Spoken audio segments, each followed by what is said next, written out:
We are another day closer to the Houston Texans Saturday special, 3:30 NRG Stadium.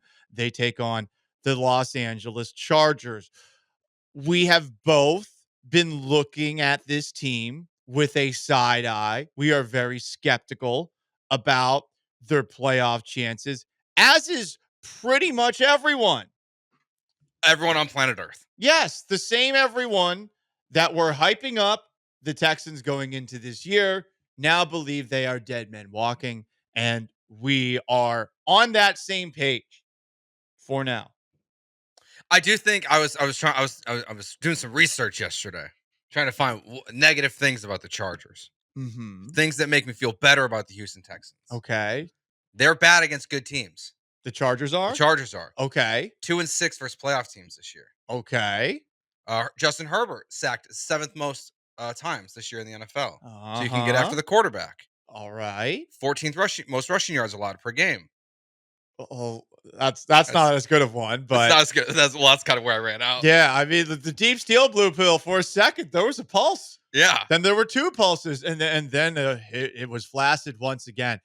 So we're trying to find ways to get pumped up because I realized last night I will never give up bitching and moaning about that Christmas Day game. That is the new Letterman jacket game for me. That is Letterman jacket light. Ooh.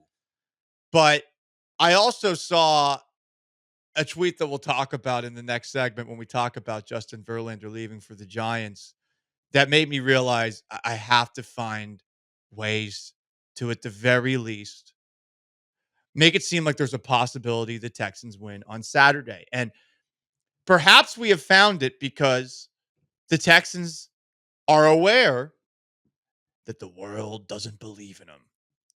So a couple of them were asked about the outside noise yesterday. First, here's DeMeco Ryans at his press conference. It doesn't matter. If anybody gives us a shot, it really doesn't matter to me. At the end of the day, when the ball is kicked off, it's who's the best football team right on Saturday. And that's where our focus is, on playing really good football.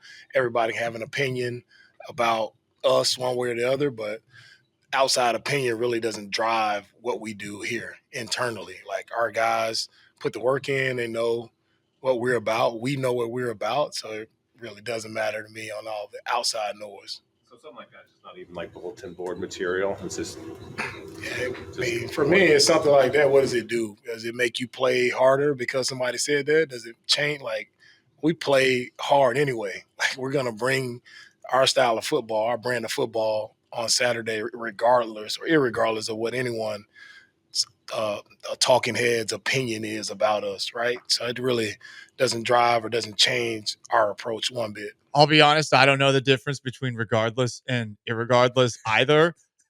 DeMeco made sure to say both. Irregardless isn't a word. Got it. Oh. So it's just a thing people say. Honestly, didn't know that. So he corrected himself into the wrong thing. That's, I mean, for a team that can't clean up the little things all season long, that is another example of a false start, illegal motion, illegal man downfield on a screen. He said it doesn't matter several times. When asked if it's bulletin board material by Will Kunkel of Fox 26 there, he basically said, nah. Damn it, DeMeco, come on. How about a 2-word answer? Noted. Next. How about that? I mean, that would pump me up a little bit. I want to get pumped up. I'm trying. I don't want to be the stick in the mud, the whiny little baby. Give me almost no answer. Give me a smirk instead of, it doesn't matter. It's not bulletin board material. Even if that is actually true, I want to believe that no one believing in the Texans is going to make them play harder on Saturday. I was really hoping like this would be like we would get some staying power of the post Azeez Al-Shaair suspension press conference and the pre. Yeah. Like I was hoping that like the tits. I was hoping like there was gonna be like DeMeco was gonna be like, wait, this is fun. Like this is fun to speak my mind. Now he's right. None of that stuff matters. It shouldn't make you play harder. It's also reality. And also, I don't believe him. I don't believe him at all. You don't believe him? Okay, good. We can work with that. You don't think that like they turn on ESPN and Fox and they're being called a bye week, that they don't care, that Well- they're being disrespected by everybody, that they're being told they're the biggest, most pathetic team in the playoffs? I mean, you're right about that. I will disagree with. I don't think that they're turning on ESPN or Fox because I don't think anyone turns on ESPN or Fox. I think you go on Touche. social media and you see a clip and you're like, what? What did they say about me? And I don't know if you can staple a cell phone to a bulletin board or something like that and just have a never-ending loop of reels to give you the brain rot, showing you all the people who doubt you. But okay, I can work with that. Yeah, I just don't believe it. All right, Like, Joe doesn't believe him. there's no way you hear all this noise and it doesn't get to you. It doesn't make you a little angry. Hell, I'm annoyed by it. Like I maybe it's because we're annoyed. I'm annoyed we have to talk about a team that feels like it has no chance. But like you would think that specifically, like think about the players that are on this team, right? You've got CJ Stroud, who's all over social media. He's all over podcasting. Big podcast guy. You've got Laramie Tunsil and Titus Howard, guys who have been in the Twitter mentions of Jeremy Branham before. Like, you think they're not aware of what's being said about them this year, this moment, going into this game? They totally are. And it really shouldn't change the style of you, like of how hard you play philosophically. I just wish it would because nothing has this. But hopefully, but maybe it does. Like maybe they got gassed up too much this offseason. They got too full of themselves. The world's just bringing them back down to earth. And I wish being brought back down to earth would make them do a little bit better. Hopefully it does. Or me holding their head in the Letterman jacket light game from Christmas Day, like a dog that it keeps on going potty inside that's potty training. Like I wish that they would take that and be like, yeah, we need to be better. Okay. DeMeco Ryans says the negative comments don't matter and it's not bulletin board material. How about CJ Stroud? He was asked about the outside noise yesterday. Surely CJ Stroud will say something that gets it moving a little bit, that makes me believe the Texans are going to have a little extra something for the Los Angeles Chargers. Noise is always going to be there. It's always, it's part of sports, always evident in the sport. And they said the same thing about us last year, so playing the Browns. And I'm not saying this last year, but, we went out there and we did what we had to do to win. And that's ultimately what the playoffs come down to is like, it's 14 teams now and, the microscope is on you. We're the first team to kick it off with the Chargers and, so everybody has their own opinions, which they're entitled to have those things. So, I really don't mind. I mean, it's part of it, guys, are smart. They probably can see film and see that, whatever they want to see. So, and for us, we know we have faith in what we can do and know that we're motivated to play. I kind of like being underdog. I've been underdog a lot of my life in my career. So Okay. it's actually comfortable for me. So, Ooh. But yeah, I don't really think too much about it. You can hear him smirking while he says that. I don't like that he ended it with don't really think too much about that. People were saying the same thing about us last year. Mhm. I like being the underdog. I like that. I also like that he resisted the urge to get into math because you heard him say 14 teams in the playoffs. And I was wondering, well, what's coming next, CJ?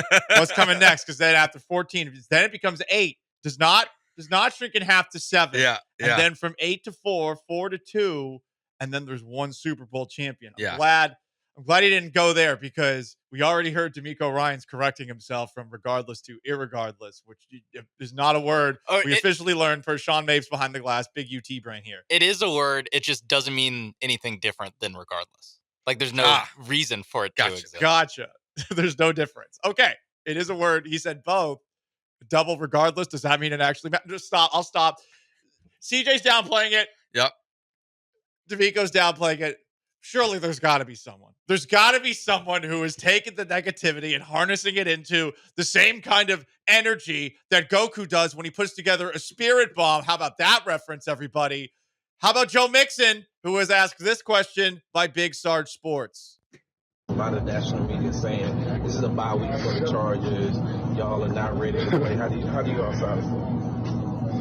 I mean, to be real, like, wait, who said that? Rex Ryan said that this is a bye week for the Chargers. Look, bro, I mean, I'm just here to let my helmet and shoulder pads do the talking. I'm not finna comment. Pissed off.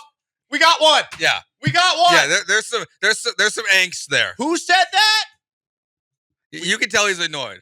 And I think sneaky, let my helmet do the Yeah. let my helmet and pads do the talking. Yeah. Not let my pads do the He's going to crown someone. helmet. Yeah. He's going to crown someone who's trying to hip drop tackle him, bringing the fight back to the defense. I like it.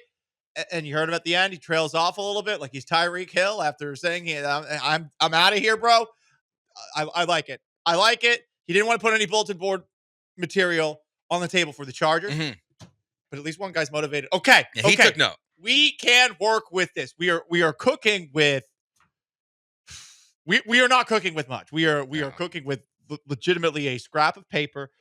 We do not have matches. We do not have gasoline. We don't have anything. Like a stick and a piece of paper. No, we don't even have that. Oh. We don't have Tinder. We don't have Bleep. But okay, this could potentially get me back into hype mode by Friday. This could potentially get me back. Now we just need someone on the Chargers to insert their foot all the way in their mouth. But see, I think they already did. How? I mean, Justin Herbert said that while he was watching film, he could hear the Chargers team and like people in the organization cheering as the Steelers were losing that game because they knew they were going to get the Texans. He didn't say they knew they were going to get the Texans. We'll get that clip like, for tomorrow. It was like very alluded to of like they felt pretty happy. They put it on social media. Okay. The posts were like it was like the guy sitting back and he's sitting back forward because like their attention's been grabbed. So like I think the Chargers are very happy to be playing the Houston Texans. Okay. Even if it's just because it's not the Ravens. We need someone to stick their foot in their mouth. We need that. Otherwise, I'm going to have a hard time getting hyped for Friday. And I want to be hyped on Friday's show going into Saturday's game. I want to have some just completely idiotic and naive sense of belief that I'm going to have a good time on Saturday. Because, again, the Texans ruined my Christmas in the Letterman jacket light game. And I'm not going to let it go. The people who are telling me online to let it go, it is not happening. And every single time you tell me to let it go, I'm going to say, you're an embarrassment to this city for not being angry about that game. You should be angry about that game until they do literally anything to make you forget about it. Do not tell me to move on from the game. I will stand further on the game. Okay? I will pick it up and I will put it in your face, much like the Texans should be putting it in theirs because it's the most embarrassing thing that has happened to this team since the Letterman jacket game. End rant.